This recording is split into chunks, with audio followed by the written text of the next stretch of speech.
Hola a todos, el día de hoy estamos acompañados de Juan José Hopkins, él es socio del estudio CMS Grau, él lidera la práctica de TMC. El día de hoy vamos a hablar con él sobre distintos temas, vamos a hablar sobre cómo está el ecosistema LegalTech, cómo la tecnología se viene adoptando en el derecho corporativo, vamos a hablar un poco también de las réplicas o sí, cuestionamientos que le deberíamos hacer a las facultades o a los nuevos estudiantes de derecho.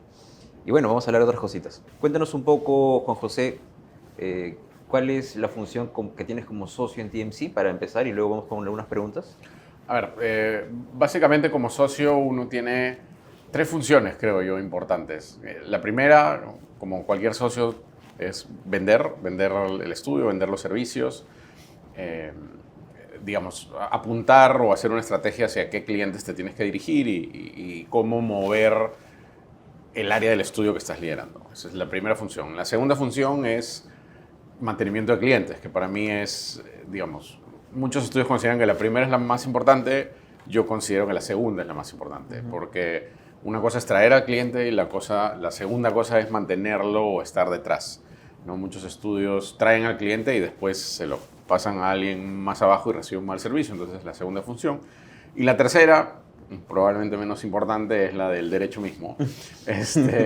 La de efectivamente pues, analizar o entrar a las cosas de derecho y mirar las respuestas que se le están saliendo a los clientes y Claro. muchas veces ser quality assurance de lo que hace tu De los abogado, de lo que entregables. responda, o sea, de lo que el entregable esté en la calidad que el estudio Perfecto, ofrece. perfecto. Entendemos que tú tienes experiencia en tecnología, en blockchain y otras nuevas tecnologías, por llamarlo de esa manera. Quería aprovechar ese conocimiento que tú tienes, corporativo, también creo que es de Venture Capital, y cuéntanos, ¿qué diferencias o cómo ves estas tendencias o adopciones en el Perú de estas nuevas tecnologías en general? ¿Que pueden afectar directamente el derecho o que el derecho tiene que estar al tanto de ellas? A ver, definitivamente hay varias tecnologías, creo que las dos más sonadas ha sido, digamos, hace unos años blockchain, que obviamente sonó como que iba a cambiar o disrumpir el mundo de las finanzas, y yo creo que ahora últimamente inteligencia artificial. Ujú. Sin embargo, yo creo que los abogados, o sea, nos centramos en estas cosas y sin embargo no vemos dentro de nuestros estudios que hay otras cosas mucho más sencillas y tal vez mucho más antiguas por las que deberíamos pasar primero. Por ejemplo, para mí algo que debería cualquier estudio tener es una herramienta de manejo de proyectos en línea, por ejemplo, un Siempre project, un opino project lo mismo. management. Yo creo que el derecho son proyectos en Así es. realidad y tienes que tener tu PMO y todo eso, pero me parece que no lo ven de esa manera, ¿no? No, o sea, los estudios no lo vemos, o sea, no sé si no lo queremos ver o sencillamente no tenemos la formación para mirarla, porque no sabemos de proyectos, y yo no sé de proyectos, pero, digamos, algo me he informado. Y para mí un PMO es algo, digamos, debería ser tu primera herramienta. ¿Dónde está? ¿Cuánto se ha demorado? ¿Quién lo tiene? ¿En qué parte del proceso está? ¿No? O sea, tener eso sistematizado para que tú sabes. Ahora lo hacemos probablemente a través de correos electrónicos, a través de Outlook, o sea, a través de herramientas que obviamente, digamos, se utilizan hace varios años. Y lo otro, esto creo que ha mejorado últimamente, pero nuestro manejo de documentos, nuestra protección de documentos, que es algo básico en la tecnología que los abogados deberíamos tener, también es algo que yo he encontrado y nuevamente hace tiempo que no hablo con colegas, pero digamos, yo me acuerdo hace algunos años cuando empezó a salir Microsoft 365 o Google en línea y todas estas cosas, o sea, los abogados todavía no nos acostumbramos a trabajar en línea con algunos documentos, que es un requisito que cada vez los clientes te piden más. Ujú. O sea, es, oye, ¿por qué no trabajamos en tiempo real? ¿Por qué no vas haciendo tú tus comentarios mientras yo voy revisando el documento y vamos trabajando todos colaborativamente?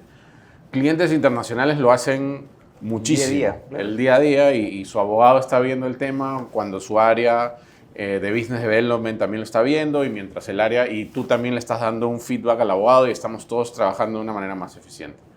Acá los abogados todavía trabajamos en un escenario en el Versión que uno, versión versión 1000, uno, versión versión 2, 300. versión 3, versión 4, entonces digamos, yo creo que esa primera adopción de tecnología debería ser algo que nosotros deberíamos mirar antes de estar pensando en otras tecnologías como blockchain y como IA. O sea, obviamente blockchain y IA son las que te van a ayudar en el día a día, pero hay muchas otras cosas anteriores que tenemos que mirar, ¿no? ¿Tú crees que, quizás esa es una pregunta un poco fuerte, pero aprovecho, ¿no? ¿Tú crees que los profesionales del derecho, los abogados, son una profesión alejada de la tecnología comparada con otras? Sumamente alejada. O sea, yo creo, por alguna razón los abogados anteriores le huían a la tecnología y la formación sigue siendo hacia rehuirle a la tecnología. Hay muchas cosas que se podrían solucionar con herramientas tecnológicas, que podrían hacer mucho más fácil con herramientas tecnológicas. Conversábamos hace un rato acerca del Client Relationship Management, CRM. Es algo básico en cualquier empresa. No conozco a ningún estudio de Lima que lo tenga. O sea, tal vez hay algunos, no quiero decir, yo no conozco. O sea, estoy seguro que hay algunos que lo han montado, pero o sea, yo no los conozco, no he hablado con ellos. Los que han intentado se han dado con la barrera de que los abogados lo miramos. O sea, yo intenté en mi propio estudio y fue overwhelming. O sea, me sobrepasó y alguien me dijo, no, debe contratar un analista y que el analista te ayude. Y sí. Probablemente eso sea lo correcto. Pero digamos, por alguna razón, cuando vemos una tecnología, cuando vemos algo que sobrepasa, y estoy hablando mal de los abogados y esto. No, está bien, está bien. Cuando sobrepasa el Office, el Excel, o sea, hasta el Excel algunos le tienen miedo. O sea, el Excel es como que, oye, no puedo con esto. Y claramente no hay ninguna formación respecto del uso de tecnologías en facultades. Ahora, estoy hablando de mi generación. Lo que yo he visto de las generaciones siguientes, que obviamente ya son más nativas respecto de cómo usan del celular, de las laptops, de las tablets y todo eso, es que, digamos, cualquier uso de tecnologías respecto de temas de la web, del día a día, te la van a usar normalmente y la van a implementar muy rápidamente, ¿no? O sea, había traducciones en IA,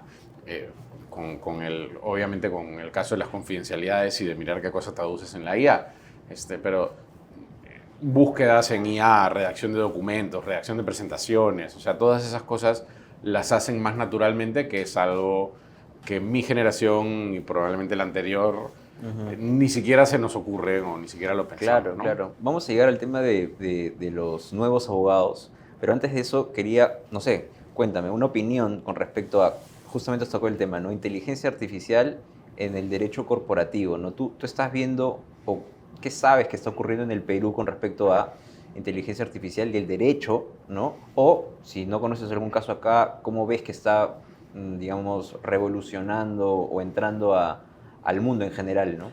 A ver, no conozco ningún caso acá, más allá obviamente del de Justina, en el que nos están ayudando a buscar las normas y obviamente hacerlo de manera bastante fiel.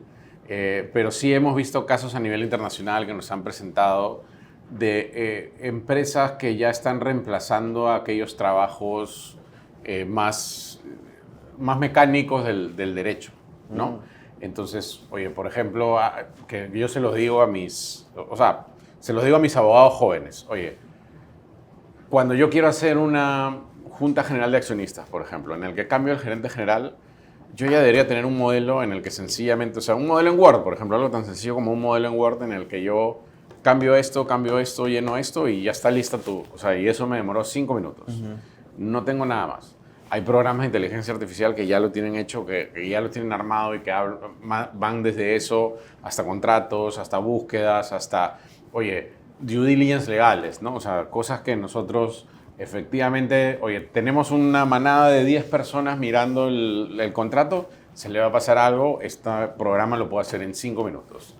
Entonces, todos esos trabajos más, digamos, más del día a día, en el que no requieren mucha habilidad legal, sino más lectura, más detalle, para mí van a ser reemplazados en algún momento por una inteligencia artificial bien entrenada. Y yo me robo esto, me parece que fue, no recuerdo si fue Felipe Gamboa o algún otro autor, que fue Felipe Gamboa del Miranda, quien dijo, o sea, esto es similar al peruano, ¿no? O sea, cuando yo entré al derecho, hace mucho tiempo, una de mis funciones más importantes como practicante era revisar el peruano. Claro. Porque no había nada más rochoso que yo como abogado hacer un informe legal con una norma derogada. Entonces, oye, citaba la norma 24.5 que la habían derogado hace 3 días. Claro, Roche, ¿no? Entonces Roche, y lo gritaban al practicante, lo votaban y no sé. Eso obviamente ya dejó de existir en el derecho hace muchísimos años porque la tecnología, el SPIG, el buscar, un buscador, O sea, ya te superó, o sea, ya no necesitas una persona revisando porque ya hay herramientas de tecnología que revisan y que se actualizan constantemente. Similar. Claro. O sea, esas funciones en las que el practicante empezaba a hacer estas cosas van a desaparecer y va a venir a hacerlas una máquina de manera mucho más eficiente y probablemente mucho más detallada que la que es un ser humano. Y barato. Y más barato, sí, claro. Entonces, esos trabajos que muchas veces los abogados vendemos a un precio caro, ya no lo vamos a poder vender a un precio caro porque luego alguien lo va a hacer considerablemente más barato. Ahora, he visto un par de intentos en el Perú, pero no han, o sea, hasta donde yo sé, no han pegado, o sea, todavía no superamos esa parte, pero yo creo que en algún momento va a llegar y alguien la va a pegar y la va a hacer bien y definitivamente va a reemplazar muchos de los trabajos que hacen los estudios. Hablando con algunos abogados también mayores, ellos al no entender quizás este tipo de tecnologías, una de las principales preocupaciones que me mencionaban era, oye, no estamos, digamos, abusando del uso de la inteligencia artificial para redactar, los abogados ya no están leyendo, ya no están redactando, eso era bien propio del abogado, entonces salen estas preguntas de ética y de responsabilidad, ¿no? ¿Qué opiniones te traen? Yo tengo una opinión totalmente distinta de esa. Yo creo que la función del abogado tiene que cambiar. O sea, tiene que cambiar y tenemos que ser más como un médico de cabecera. ¿En qué sentido? O sea, tú en derecho no hay un blanco y un negro. En derecho hay una vasta gama de grises en la que yo puedo leer la norma de una manera y tú la puedes leer de otra. Y los dos podemos leer el mismo contrato y llegar a conclusiones totalmente distintas. Entonces, tú como abogado externo, lo que vas a tener que... O sea, tu función principal, y probablemente la es el día de hoy, es sentarte con tu cliente y decirle, mira, él está leyendo así, así, así, y creo que nosotros podemos argumentar algo contrario de esta manera, y estos son nuestros argumentos, y un trabajo que la IA todavía no puede hacer, que es argumentar, que es construir, digamos, interpretar en base a lo que está ahí. Mi trabajo no es leer todo el contrato para identificarte dónde está la cláusula. Probablemente no es redactar. No es redactar tampoco. Mi trabajo va a ser, o sea, y a mí me entrenan en la universidad, y hace bastante tiempo que me entrenaron, para interpretar, para de esta ley decirte qué cosa puedes y qué cosa no puedes hacer. O, en todo caso, cómo puedes hacerlo para estar dentro del marco de la ley. Ese es mi trabajo. Entonces, yo no creo que sea una falta de ética o una falta de responsabilidad no leer el contrato y dejar que la inteligencia artificial de Adobe me diga, oye, inteligencia artificial de Adobe, dime por favor dónde habla acerca de resolución contractual. Y automáticamente te va a salir probablemente con un detalle mayor de lo que yo he podido buscar, porque a mí se me van a pasar seguro 2 o 3 en mi lectura. Entonces, es mejor, es más eficiente, le voy a generar menos horas al cliente y al final nos vamos a meter en, ok, estas son las cláusulas clave, ¿cómo las podemos interpretar para que tú, por ejemplo, puedas salir del contrato o puedas salir del contrato pagando la menor cantidad de penalidades, que es un poco lo que estás buscando, ¿no? Claro, súper. Pasando a un poco cómo vemos al Estado y desde distintos puntos de vista, ¿no? Porque me da la impresión de que el Estado peruano, por lo menos el peruano, algo trata de impulsar el uso de la tecnología, pero me da la impresión de que uno no le entiende y en su afán de hacer algo bueno, que espero que así sea, copian mucho otras legislaciones, ¿no? Entonces, cuéntanos un poco qué opinas o si eso es bueno, eso es malo. Yo creo que en algunos casos puede ser bueno, siempre y cuando, o sea, por ejemplo, hay intentos buenos que terminan siendo malos. Yo siempre uso en clase el ejemplo de lo que fue el dinero digital, por ejemplo. Quisimos copiar un modelo de Kenya que era súper bueno y que había ayudado a, digamos, a bancarizar a mucha gente, pero se copió mal. Entonces, claro, se hicieron algunas modificaciones y se copiaron mal. Y después también a veces copiamos cosas que no vienen al caso. Me voy a referir a la regulación de inteligencia artificial que están buscando sacar desde hace algunos meses. Estamos copiando el modelo europeo, por ejemplo, que es un modelo, de una economía considerablemente más avanzada que la nuestra, con riesgos totalmente distintos a los nuestros y digamos que obviamente van a tener necesidades totalmente distintas a las nuestras. Entonces te estás centrando en un modelo que no debería seguir otros modelos más cercanos o mirar, oye, no sé, qué está haciendo Colombia, qué está haciendo Chile, qué está haciendo México, ¿no? En inteligencia artificial no mucho de lo que yo he visto de los más avanzados en temas de inteligencia artificial somos nosotros, porque probablemente, efectivamente, todavía no entendamos qué cosa es lo que tenemos que hacer. Y para mí ese es el paso primero, que es lo que mencionaste. Para mí la autoridad debería entender cuáles son los usos de inteligencia artificial, cómo puedo potenciar, de qué cosa me tengo que cuidar, qué cosa es lo que me está generando daños y qué cosa es lo que realmente tengo que regular antes que sencillamente emitir una regulación porque Europa emitió una regulación y me parece que funciona. Entonces, el primer paso para regular es entender. Yo siempre digo, para eso sirven los sandboxes regulatorios. Por ejemplo, es una herramienta que a mí me parece súper útil para que el regulador entienda, mire, observe qué cosas está haciendo, comente, pregunte, consulte, y una vez que haya entendido, recién en ese momento dirá, ok, esto es riesgoso, esto es riesgoso, esto es riesgoso, esto tengo que regularlo. No antes, porque si no lo que haces es matar la innovación. Y en un país como el Perú, lo último que necesitas hacer es matar la innovación. Sí, correcto, ¿no? Justo como te comentaba hace unos minutos, nosotros estuvimos también en estas mesas de diálogo que hacen para la revisión o comentarios del reglamento, el proyecto de reglamento de inteligencia artificial.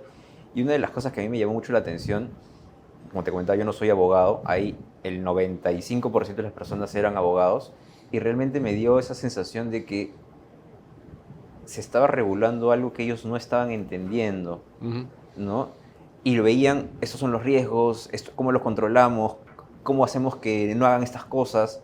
Y el comentario que yo hice en ese momento fue, momento, estamos tratando de comentar la promoción del uso de la inteligencia artificial, que así se llamaba el documento, ¿no? O penalizar. O la restricción de la... Claro, ¿no? Entonces, justo, no sé, ¿qué opinas de eso? También me llama la atención cuando yo veo muchos abogados ofreciendo servicios de, por ejemplo, a protección de datos personales, y en verdad, no quiero simplificarlo, pero aparentemente le dan mucha importancia a la política de privacidad de datos personales, pero me da la impresión, oye, si tú abogado no estás en la capacidad de entender toda la arquitectura de software que hay detrás, cómo es que esa información se almacena, se elimina, se dispone, se transforma, o sea, ¿qué cosa estás tratando de hacer, ¿no? Entonces, ¿tú qué réplica le harías, ¿no? a los abogados en ese sentido? Sí, yo creo que lo primero respecto a la regulación, lo primero que yo le diría y que le hemos dicho a los reguladores es, primero entendamos, que es un poco lo que hemos estado conversando. Y sobre todo eso, o sea, ¿qué estás buscando hacer con la norma? Porque si estás buscando promover, porque además a mí yo no me puedo olvidar de dónde parte, el reglamento parte de una ley que básicamente le dice a la SecDil, le dice, oye, mira qué cosa es lo que quieres hacer para promover el uso de la inteligencia artificial, para mejorar en general, y agarran y sacan una norma restrictiva. Entonces es como que, oye, aguanta, ¿estás queriendo promover o estás queriendo restringir? Cuando además todavía ni siquiera has entendido. Entonces, primero entender, entonces para mí, para promover, primero tienes que encontrar la manera de que la autoridad entienda, ¿no? Eso es creo que lo primero. Sobre lo segundo, a mí me da, o sea, creo que el derecho ha pasado por una primera parte en la que hemos empezado a entender que los abogados no podemos vivir solos. No somos un stand-alone en el que somos los campeones del derecho y los únicos que podemos ver cosas de derecho somos nosotros los abogados. Eso ha pasado, por ejemplo, yo me he dado cuenta en temas de PI, por ejemplo, ¿no? O sea, de propiedad intelectual, en los que nos hemos apoyado con gente que ve marcas y que ve diseños y que ve cosas, digamos, distintas a sencillamente, oye, voy a hacer un análisis de legalidad de esta marca. Después pasó en tributación. Acá en el estudio entendimos, por ejemplo, que la parte tributaria, cuando hablas de precios de transferencia, cuando hablas de cálculos, cuando hablas de valorizaciones, como abogados no tenemos ninguna capacidad de hacerlo, entonces necesitamos un economista, necesitamos un contador, necesitamos alguien en el equipo que le dé el otro análisis, digamos, la parte del análisis técnico respecto a la norma. Y eso mismo tiene que pasar en protección de datos, o está pasando en protección de datos. Nosotros no salimos a hacer un análisis de protección de datos o no salimos a vender algo sin tener el especialista en TI que está contratado dentro del equipo como, digamos, como parte de. ¿Por qué? Porque efectivamente tienes que entender, oye, si estoy protegiendo este dato, entonces entra Juan José a mi página web. y Juan José da su nombre, su apellido y su correo electrónico. ¿Eso dónde se guarda? ¿Quién tiene acceso? ¿Hacia dónde se va? ¿Hacia qué servidor? O sea, tiene que entender todo ese camino del dato personal hasta dónde llega para yo saber qué cosas tengo que poner en mis políticas de datos. Porque si no, lo único que te estoy haciendo es, tú me estás contando, yo estoy haciendo un papel y yo te voy a dar un papel y ese papel probablemente te va a servir para cumplir con tu obligación de tengo el papel, pero después es como que, ok, Ahí quedó. ahí quedó. Cuando venga la autoridad y te diga, oye, pero aguanta, acá tu papel dice que lo usa solamente, no sé, Diego que está acá en recursos humanos, pero mentira, porque esto llega a Google y pasa a contabilidad y de ahí pasa a Diego y Diego además se lo manda a gerencia. Entonces, tienes a todos estos usuarios y eso está dentro de tu flujo, porque eso no está en tu papel. Claro. Ah, porque mi abogado no lo vio. Claro, ¿cómo lo va a ver si no entendía cuál era el flujo de datos desde un lado de TI? Entonces, hay partes técnicas que definitivamente las vemos y que también las estamos viendo, o sea, digamos, desde el lado de datos, también las vemos con el lado de compliance, porque hay una parte de compliance de ciberseguridad súper importante respecto a firewalls, informes, mirar el tema de cuándo hay cómo entraron, quién entró, qué antivirus tengo, que definitivamente los abogados solos no podemos. Entonces, para mí toda esta parte de tecnología va a devenir en que en algún momento los abogados vamos a incorporar a nuestros equipos técnicos en tecnología no que nos enseñen, que hagan la programación que nosotros queremos, de la manera que nosotros queremos, para que las cosas funcionen como están en el papel, ¿no? O sea, porque eso es lo que deberíamos buscar. Comentábamos hace unos minutos también que, bueno, el típico cliente de un estudio, o de que cualquier abogado quiere tener, son estas grandes empresas, grandes corporaciones, que cuando tú los ves, pues adoptan tecnología a una velocidad muy fuerte, ¿no? Muy, muy fuerte, y creo que el abogado debería estar a la altura, no ser expertos, pero por lo menos conocer, ¿no? Qué vergüenza, ¿no? De entrar y que no estar a la altura. Y aquí es donde queremos entrar ya a la tercera parte, que es qué réplicas podemos hacer al sistema educativo actual, ¿no? ¿Crees que el abogado sigue siendo entrenado de la misma forma? ¿La malla curricular habrá cambiado? ¿Qué comentarios puedes dar? A ver, a mí me sorprende cuando yo entro a la malla curricular de mi universidad, no voy a decir qué universidad esté, pero pueden buscar, y veo que la mayoría de cursos son exactamente los mismos que estudiaba yo hace 20 años en la facultad. Me parece que el derecho y que el mundo ha cambiado significativamente hace 20 años y que las relaciones contractuales, las relaciones de consumidor, las relaciones en general han cambiado muchísimo. O sea, lo que yo le digo a mis alumnos cuando yo enseño es, o sea, miren dónde estábamos hace 20 años y mira dónde estamos hoy. Desde el punto de vista de cómo contratas, de cómo haces, de cómo te relacionas, de cómo pagas, de qué tanto haces. Entonces, no puede ser que el derecho siga siendo el mismo.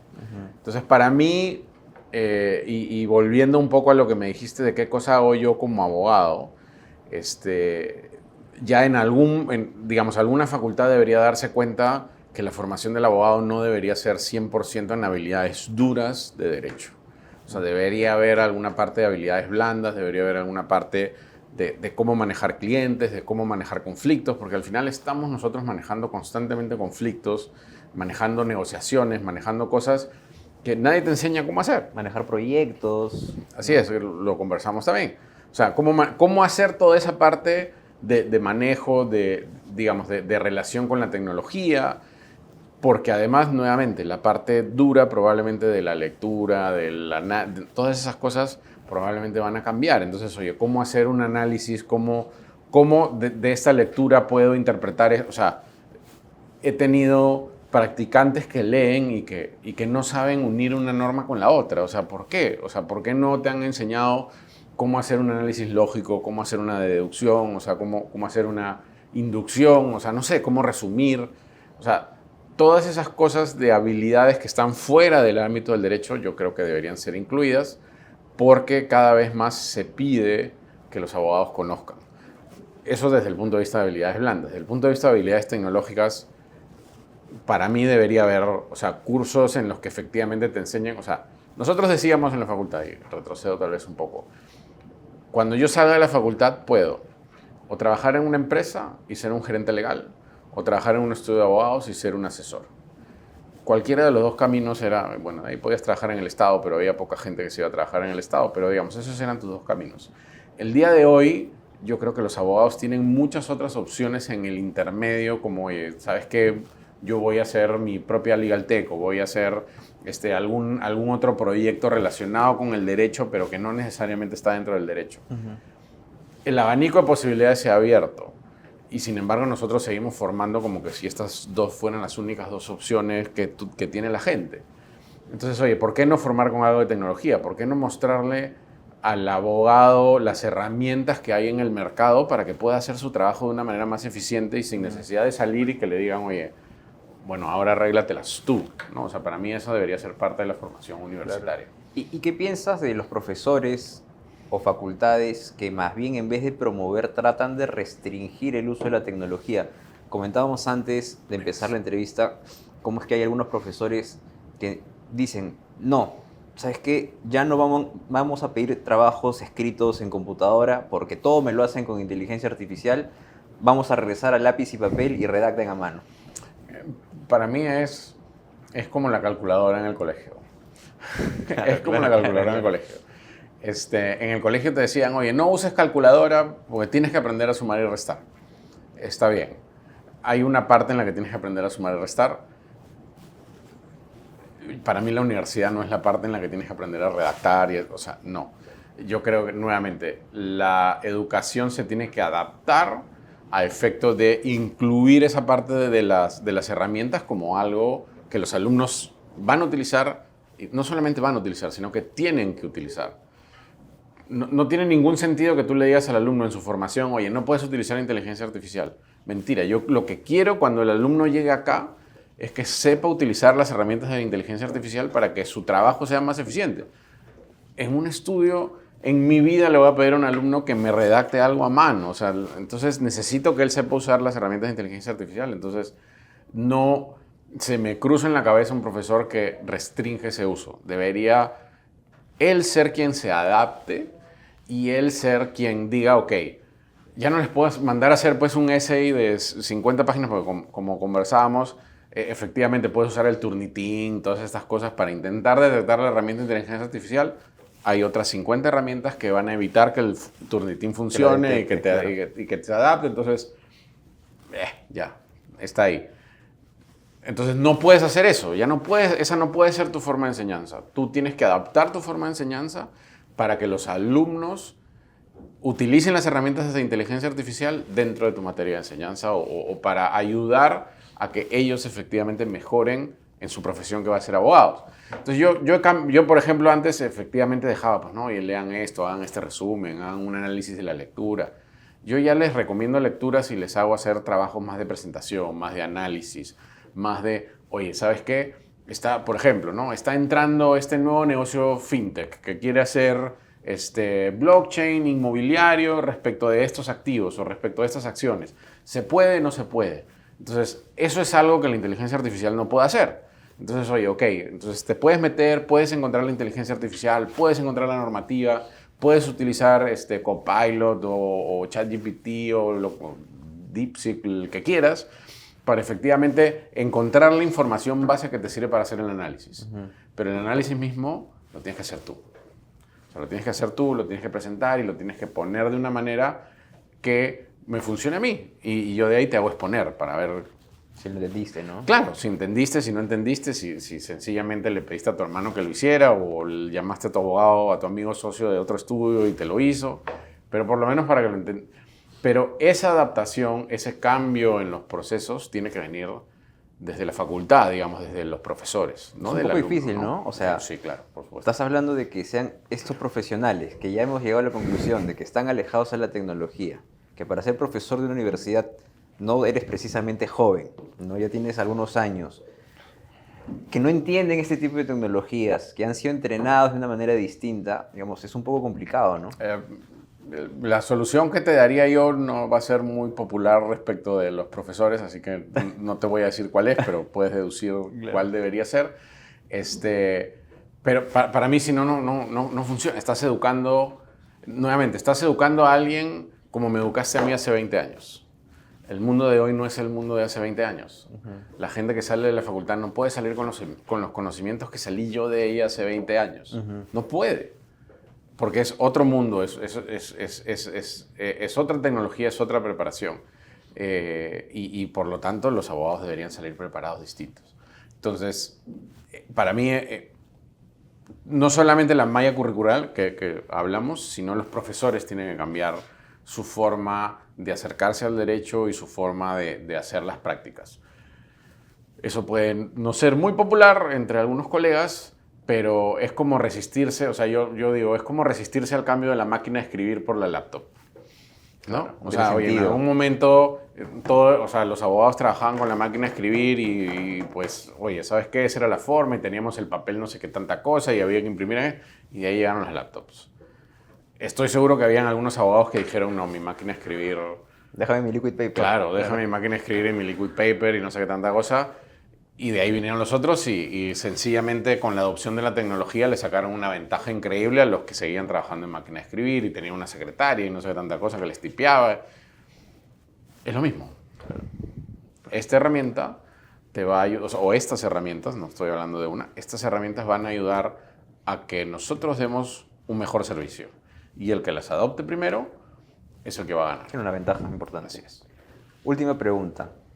¿Tú sugieres o recomiendas que los abogados sepan cómo programar? No te digo que sean grandes programadores, pero que conozcan. Lo comento porque también me viene a la mente esta idea que dijiste hace unos minutos, ¿no?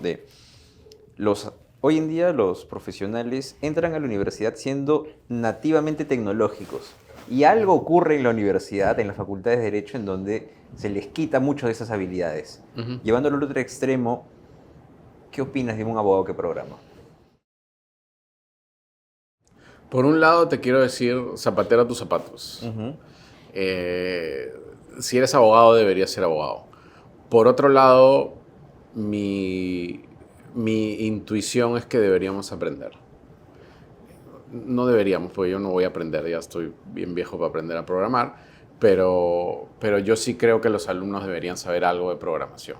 O sea, a ver, yo le estoy enseñando, mi hijo tiene 8 años, y yo ya estoy pensando que cuando tenga 10 lo voy a meter a una clase, o sea, lo voy a empezar a meter a clases de programación, para que tenga idea de... No me interesa qué cosa haga él después en su vida. Él dice que quiere ser abogado hoy día, porque su papá es abogado. Cuando se entere cómo ser abogado, claro, él ya no va a querer ser abogado. Pero lo voy a meter a clases de programación, porque yo sí creo que el mundo como viene va a ser digital. Va a ser a través de eso, va a ser a través de la laptop, va a ser a través de internet, va a ser digamos. Y la parte de programación va a ser parte importante o vital de nuestras vidas. Entonces, que lo conozcas desde lo más chiquito es Creo natural. que va a ser como saber usar Excel. O sea, algo así. ¿no? Sí. O sea, que tú sepas hacer, o sea, cada vez el mundo es más, o sea, digamos, desde los juegos estos que juegan mis hijos, que yo no los entiendo, el Roblox, que digamos, que tiene juegos hechos por usuarios y que tú puedes hacer tu propio juego y que eso es lo que los agarras y le dices, oye, con esto vas a poder hacer tu propio juego. Entonces, se agarra, se mete, ¿no? Entonces, va a ser una parte natural de su educación que desde chiquitos sepan, así como los metemos a hacer un deporte. O sea, yo digo, oye, mi hijo va a hacer un deporte individual, va a ser un deporte grupal. No porque vaya a ser el próximo Messi. No porque claro. quiero que sea Messi o Michael Jordan, no, porque quiero que tenga una formación de trabajar en equipo y porque tenga una formación de él valerse por sí mismo dentro de su deporte. Yo creo que la programación va a ser una de esas herramientas que te van a servir para muchas cosas y para entender muchas cosas. Así es. Y acá yo siempre hago comparativos. Está bien. Cuando yo me metí a la facultad, cuando terminé el derecho y tuve la astuta decisión de ser abogado financiero, porque así nací, me senté en mi primera reunión y me empezaron a hablar de ratios ácidos, ratios de liquidez, EBITDA financiero, y yo, o sea, miré así y dije, no entiendo absolutamente nada de lo que me están hablando. No sé de qué me están hablando, la universidad no me ha formado para esto. Entonces, en ese momento dije, bueno, voy a hacer mi curso de maestría o voy a hacer un curso en el que me enseñen de estos temas porque lo voy a necesitar. Y hice mi curso. Yo creo que la programación va a ser similar a ese tema. O sea, va a ser algo que efectivamente, si no lo conoces, vas a estar hablando con alguien que te está diciendo, oye, esto lo vamos a hacer así, lo vamos a hacer, o sea, vamos a usar esto para programar, para que lo que sea que funcione va a funcionar así. Y si no lo entiendes, vas a tener una desventaja respecto de tu compañero al costado que sí lo va a Te entender. puede pasar un elefante encima y ni cuenta te das. Así es. Y te programaron algo que funcionó distinto y no entendiste. Oye, tú pensaste que esto iba a venir por acá y no fue por acá. Entonces, para mí la parte de programación va a ser necesario y además la mayor cantidad de negocios en adelante son... O sea, para mí no me cabe un negocio que sea hoy día 100% físico más allá de una bodega o una cosa así, digamos, muy tradicional. Pero, digamos, ustedes, digamos, los negocios de pago, los negocios de delivery, todo termina teniendo una herramienta digital o todo termina llegando ese aparatito al celular. Claro, ¿no? o bien tu negocio es ser digital o te soportas de herramientas digitales. Sí, no hay otra. Súper. Entonces, porque hasta, digamos, hasta las bodegas, ¿no? O sea, yo digo, muchas bodegas, o sea, leí el otro día, oye, no sé cuántas bodegas han cerrado a nivel de Lima metropolitana. ¿Alguien ha pensado en echar la culpa a Rappi? No estoy diciendo ver, o sea, pero antes yo tenía que salir a la esquina para comprar lo que quería, ahora no, ahora me siento y pido turbo y llega en 10 minutos. Claro. Entonces, claramente hay un cambio en el paradigma respecto de cómo compro en la bodega. Ya no tengo que salir. Puedo pedir, o sea, 20 soles y el delivery me sale gratis. Entonces, alguien más va a hacer el delivery por mí. O sea, entonces, esa misma relación, toda esa misma relación de consumo está cambiando y todas las relaciones están cambiando a ser un mundo digital. Entonces, si no entiendes el mundo digital y para entender el mundo digital tienes que saber programar, vas a tener una desventaja. Y no estoy hablando en algún momento hablamos de metaverso y el metaverso. No es el lado, sino el lado de las relaciones interpersonales entre la gente, ¿no? O sea, cada vez más los contratos son no solamente ya no firmados digital, sino firmados electrónicamente. Entonces, lo más probable es que eso cambie a un contrato 100% digital. Y en algún momento seguro va a existir. Seguro. Bueno, Juan José, te agradezco bastante el tiempo. Ha sido una entrevista súper interesante. Seguramente vamos a seguir hablando, pero bueno, ya te dejamos libre entonces. No, ¿Sí? gracias a ustedes. Muchas y para gracias. lo que necesite. Listo.